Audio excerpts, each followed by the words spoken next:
warahmatullahi wabarakatuh. Kami dari Prodi PGMI Angkatan 2023, kelas A1, ingin membuat tugas wawancara AIKA tentang syirik dan kami akan mewawancarai narasumber. Halo, Perkenalkan, nama saya Sri Melufani. saya Salsabila Kotunada. Di sini kami sebagai reporter. Halo, perkenalkan nama saya Wardayuni Kartika dan Saya Dinda Putri. Kami di sini sebagai pewawancara. Halo, saya Rihadatul Aisyah sebagai kameramen dan editor.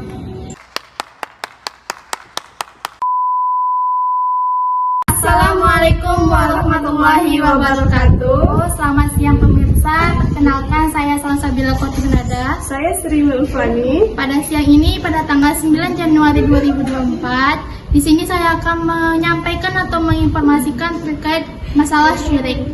Mungkin bagi kita semua, perkataan syirik sudah tidak asing lagi di telinga kita.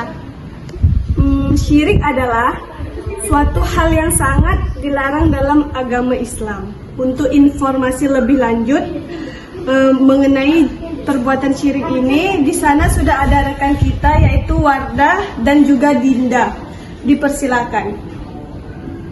Assalamualaikum warahmatullahi wabarakatuh. Waalaikumsalam warahmatullahi wabarakatuh. Perkenalkan Pak, kami dari mahasiswa UMRI semester 1. Kami ingin meminta waktunya sebentar untuk mewawancarai Bapak. Boleh. Sebelumnya Pak, izin perkenalan dulu. Ya. Saya Wardayuni Kartika dan teman saya Dinda. Kami dari jurusan PGMI tahun 2023. Oh, gitu. Kalau saya sendiri, nama saya Endel Hermanto. Kebetulan saya pengurus dan petugas di masjid ini. Alhamdulillah.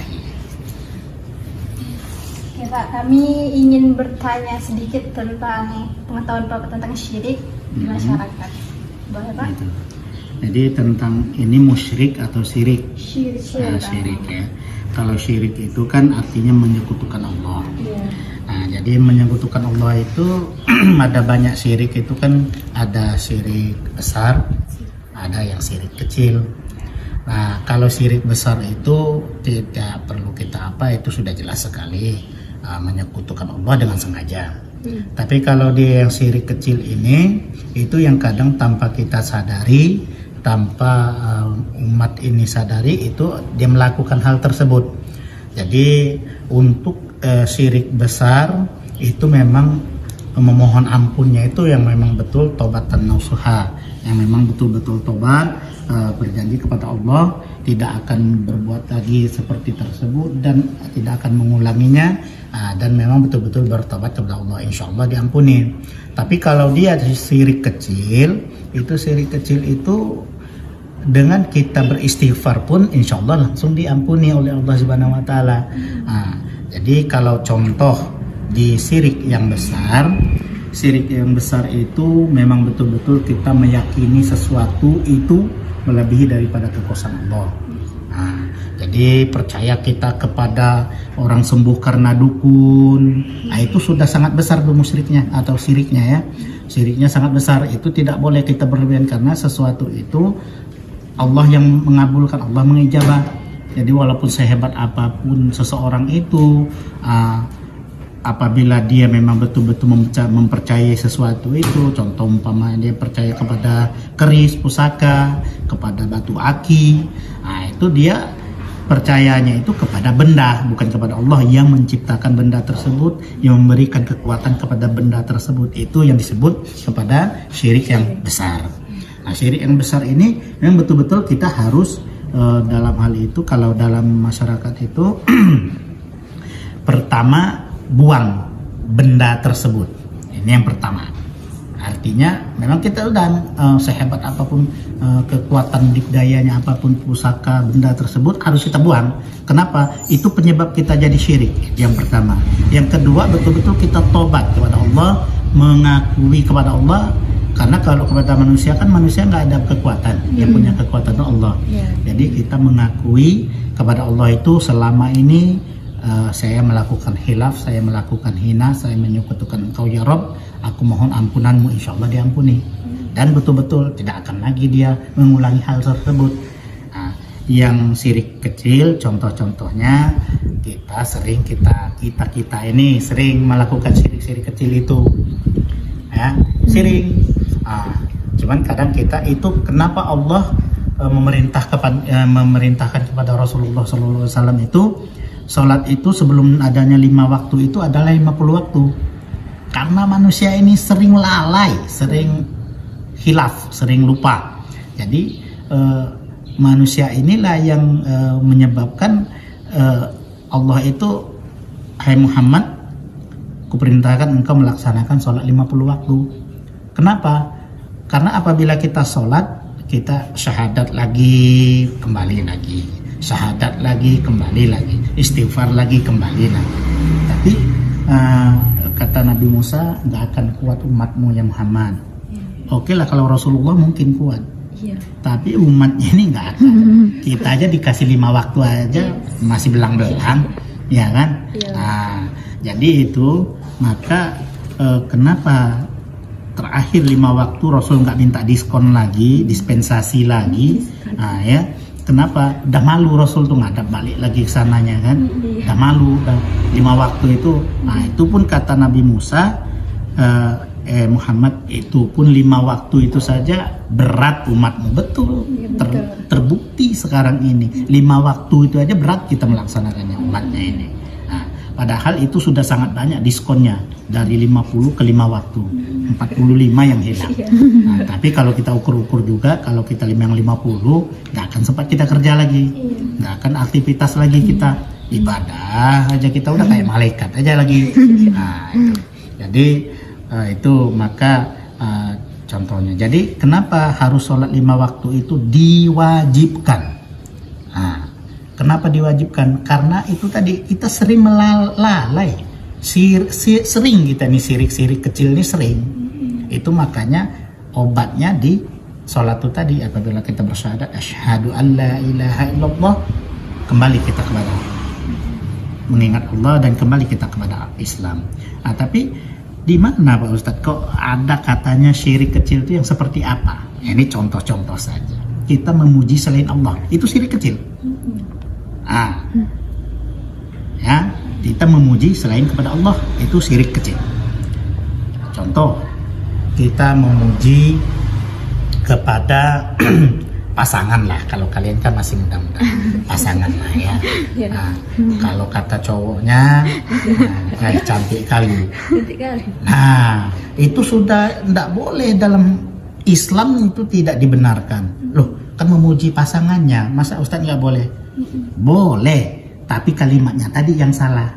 Kita sering meninggalkan Allahnya, mendahului yang lain. Jadi sesungguhnya memuji itu subhanallahnya dulu. Nah, kita memujinya itu kepada selain Allahnya dulu. Ini yang menjadikannya musyrik atau syirik. Syirik itu karena kita mendahului yang menciptakannya itu sebetulnya. Jadi boleh, kenapa tidak?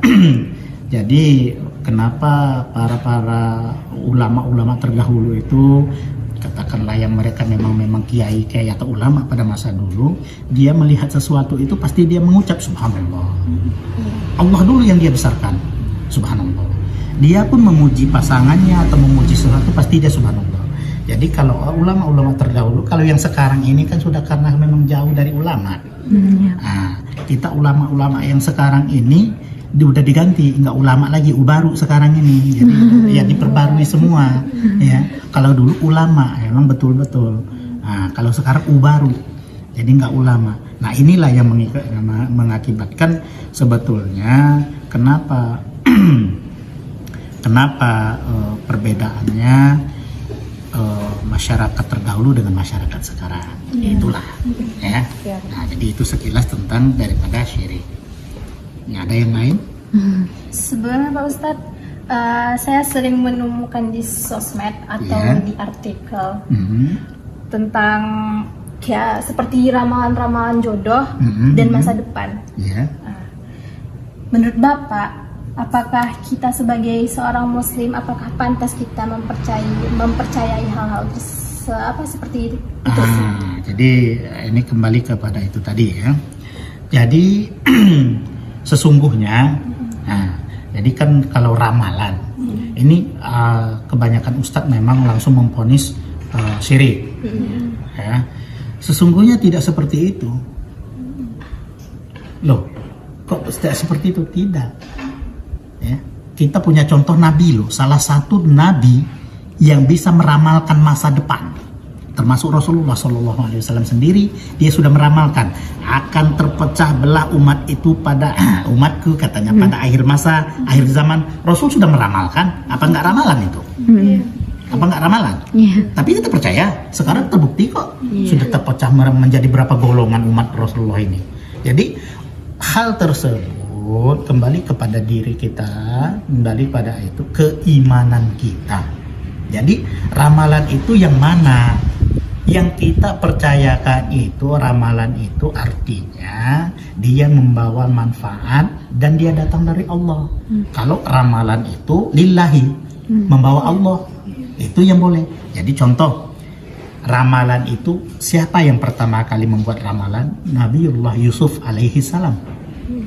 Ya, Nabi Yusuf itu pada masa dia jadi kenabiannya, dia sudah meramalkan dulu akan tiba masa kekeringan, akan tiba masa paceklik, akan tiba seperti ini, begini dan begitu. Yusuf karena ramalannya Yusuf di penjara. Nah, Nabi Yusuf itu di penjara karena apa? Dia meramalkan. Nah, ini Yusuf nih ngedulu-duluin raja ini. Raja aja nggak bisa bikin seperti itu. Nah, setelah terbukti Yusuf di penjara kan, dan terbukti apa yang dikatakan Yusuf benar nih kata Yusuf. Hal itulah. Jadi ramalan itu apabila lillahi, membawa Allah, mutlak boleh. Nah, jadi kalau ramalan Ustadz, tapi itu yang ramalan jodoh lillahi enggak? Tapi dia jodohmu seperti ini begitu. Ini para ulama kembali seperti yang saya sebutkan tadi, ulama terdahulu sudah menyebutkan ramalan. Ulama terdahulu meramal, bukan tidak. Ya. Contoh Kiai Haji Jainuddin MZ, dia sudah meramalkan akan tiba dulu nanti Indonesia ini seperti ini. Lillahi ta'ala katanya akan seperti itu, dan terbukti masa-masanya presiden dan ke berapa dan yang kita alami sekarang ini. Nah itulah, jadi artinya kalau kita percaya kepada ramalan itu, yang saya sebutkan, yang kita percaya itu bukan ramalannya, ya.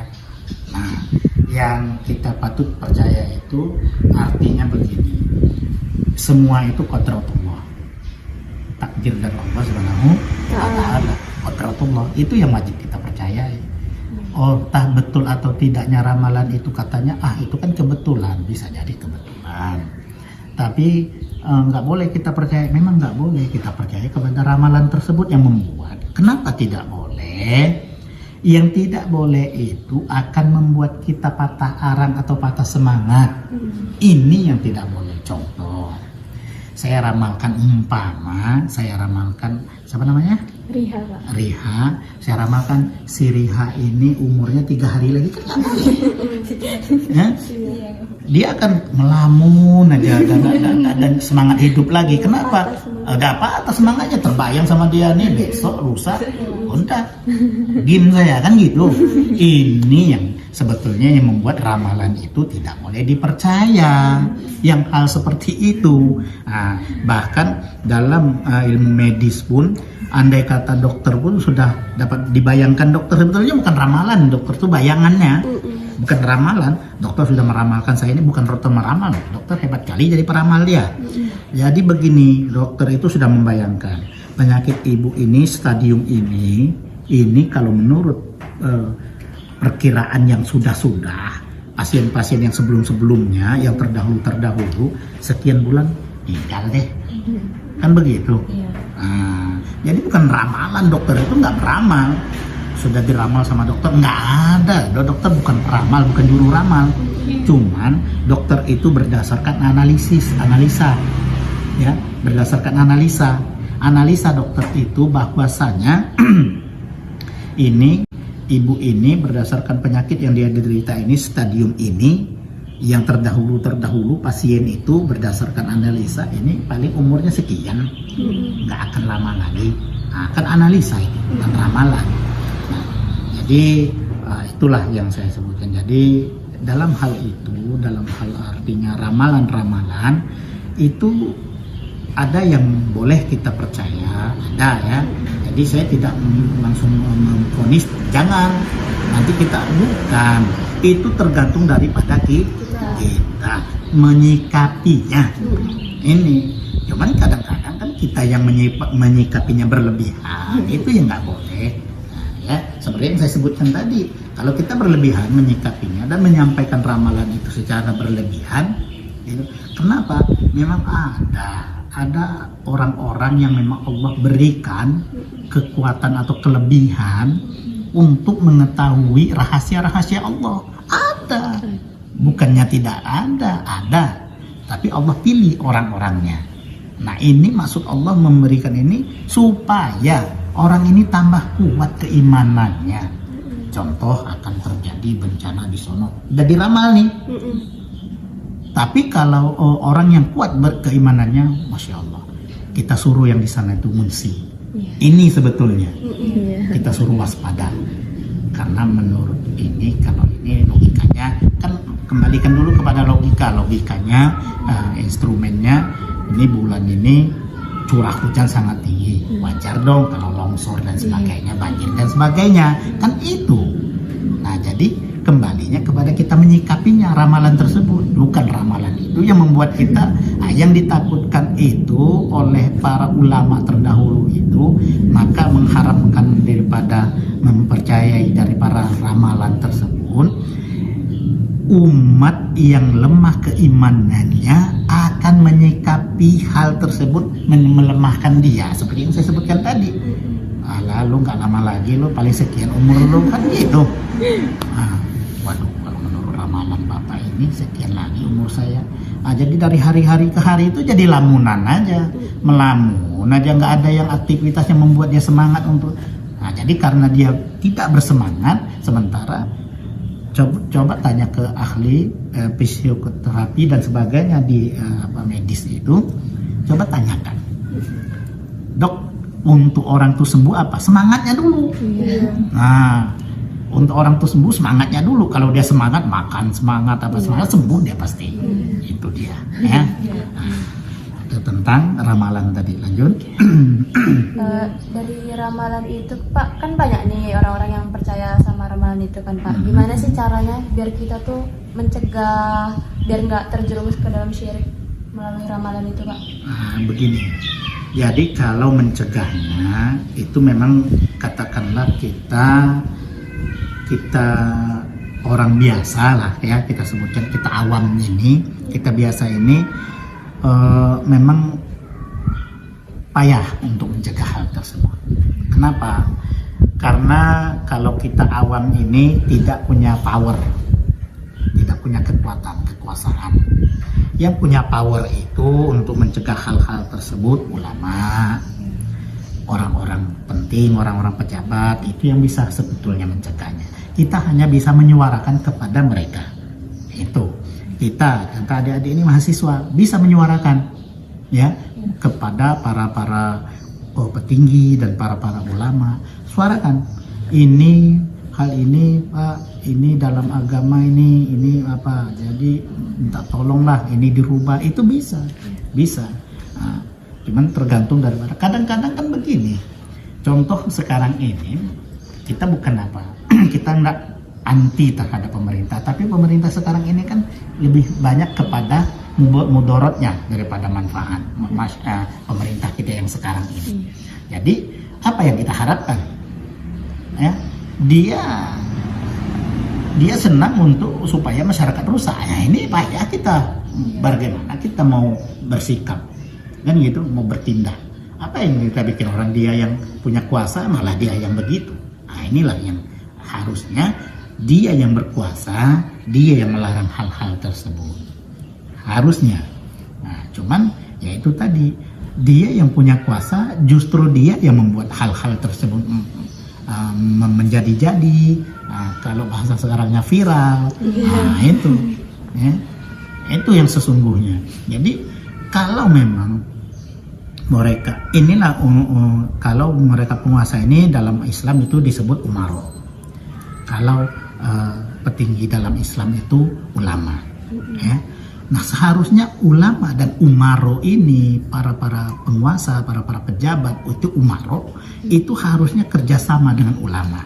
Itu baru negaranya bisa tentram, bisa terkendali, bisa terkontrol, apapun itu. Tapi kalau ulama ngasih saran, umaro nggak terima, nah itu nggak akan berjalan, tidak akan berjalan. Kenapa? Kalau ulama memang tugas ulama itu adalah memberikan ya. Jadi kalau umaro memang tugas dia untuk memberikan tindakan, gitu, kuasa dia. Nah, lanjut. Udah Pak. Udah Pak, mungkin segitu tentang wawancara dari kami. Baik. Maaf bila mengganggu waktu Bapak dan Tidak apa-apa. waktunya. Tidak apa-apa. Kayak kalau bisa berbagi nggak masalah. Atas ilmunya Pak. Iya, sama-sama. Oke Pak, makasih. Iya, sama-sama. Waalaikumsalam warahmatullahi wabarakatuh. Iya, sama-sama. Oke ya. Iya Pak.